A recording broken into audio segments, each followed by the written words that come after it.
కరీంనగర్ జిల్లా హుజూరాబాద్ మండలం రాంపూర్ గ్రామంలో ఇటీవల ఆత్మహత్య చేసుకున్న 10వ తరగతి విద్యార్థిని వర్షిత కుటుంబాన్ని మల్కాజ్గిరి ఎంపీ ఈటెల రాజేందర్ పరామర్శించారు.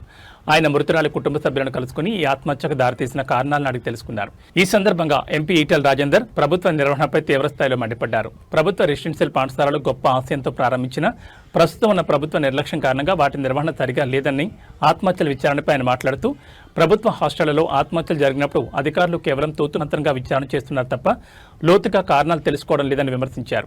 వర్షిత స్కూల్లో టాపర్ అని అటువంటి విద్యార్థిని ఆత్మహత్య చేసుకోవడానికి ఖచ్చితంగా బలమైన కారణం ఉంటుందని ఆయన అన్నారు. దీనిపై తక్షణమే విచారణ చేపట్టి బాధ్యులను శిక్షించాలని ఆయన డిమాండ్ చేశారు.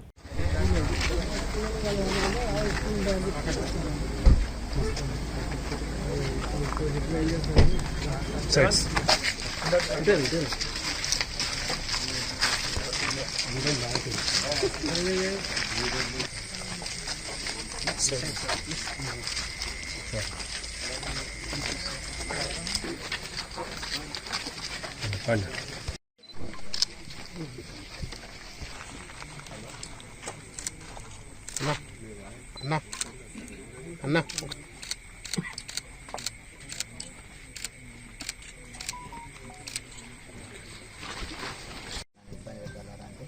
అట్లా తీసుకొని డాడీ మళ్ళీ మేము ఇంకా ఉపన్యాసపురం నుంచి వెళ్ళి షార్ట్కట్ బార్ ఉంటాయి అమ్మని పెట్టుకుంటే అక్కడికి వేసరికి మళ్ళీ మేడం ఫోన్ చేసింది. మీరు శివాక సీరియస్ అంటే అవును మేడం అన్నాక మీరు ఒకసారి రండి మీతో అసలు మాట్లాడాలని అంటే ఏమన్నా గెలుస్తానికి వెళ్ళాలంటే లోపల మీటింగ్ అవుతుంది ఆగుది అన్న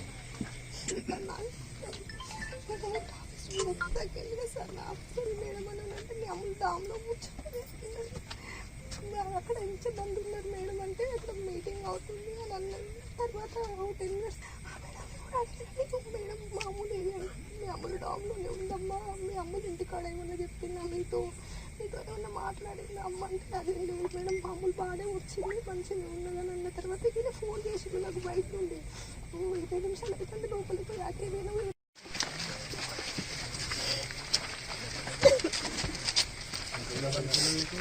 పాప అయితే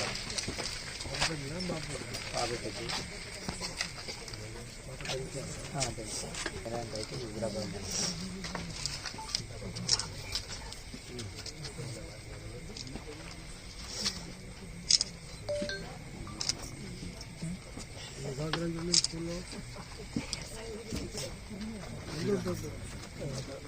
మన క్యాంపులో ఇక్కడ కోతులు అవి ఉన్నాయని అక్కడికి ట్రాన్స్ఫర్ చేస్తాం.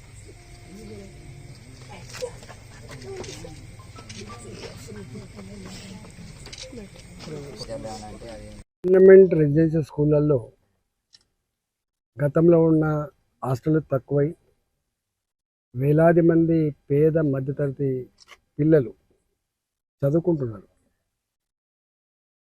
ఎంత గొప్ప ఆశయంతో ఆలోచనతో ఈ స్కూల్ స్టార్ట్ అయినాయో అక్కడ సౌకర్యాలు అరకొర, వాళ్ళ డైట్ ఛార్జెస్ సక్రమంగా టైంకు రాకపోవడం, సరైన స్టాఫ్ లేకపోవడం, వార్డెన్ల వ్యవస్థ లేకపోవడం, క్లాసులు చెప్పే టీచర్లే వంతుల వారిగా పిల్లల్ని చూసుకునే పరిస్థితి.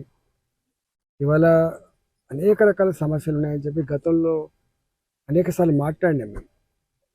మీరు ఇంతమంది 600 మంది 700 మంది విద్యార్థులు ఉన్న కాడ ఇవాళ హెల్త్ పరంగా వాళ్ళకు చెకప్ ఉండాలి.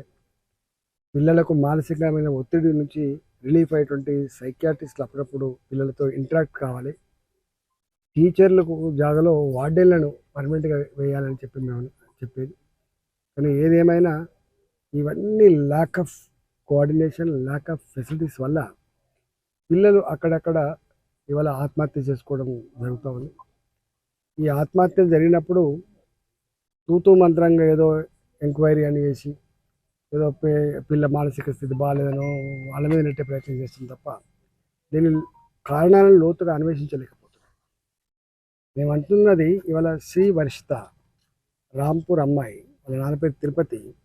ఆ అమ్మాయి మొదటి నుంచి కూడా టాపర్, ఇక్కడ మంచిగా చదువుకునేటువంటి అమ్మాయి, చదువు పట్ల ఎగ్జామ్స్ పట్ల ఎప్పుడు కూడా టెన్షన్ లేని అమ్మాయి, ఆ స్కూల్లో టాపర్గా ఉన్న అమ్మాయి, ఆ స్కూల్కు నాయకత్వం వహించే అమ్మాయి వాళ్ళు చనిపోయిందంటే డెఫినెట్గా ఏదో బలమైన రీజన్స్ ఉండుంటాయి.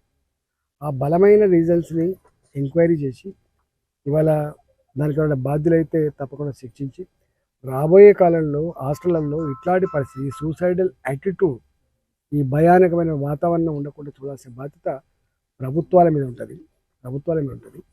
ఇవాళ ఇన్ని కోట్ల రూపాయలు ఖర్చు పెడుతున్నామని చెప్పేటువంటి ప్రభుత్వం ఇన్ని వందల స్కూళ్ళు పెద్ద ఇవాళ 120 కోట్లతోటి 130 కోట్లతోటి ఇలా స్కూల్ కడుతున్నామని చెప్పేటువంటి ప్రభుత్వం స్కూల్ భవనాలు కట్టడం కాదు, స్కూళ్ళల్లో ఉండే హాస్టళ్లలో ఉండే పిల్లలకి భద్రత, భరోసా, వాళ్ళకు ఒక కాన్ఫిడెన్స్ లెవెల్ పెంచేది ఉండాలి తప్ప వాళ్ళు ఎంకరేజ్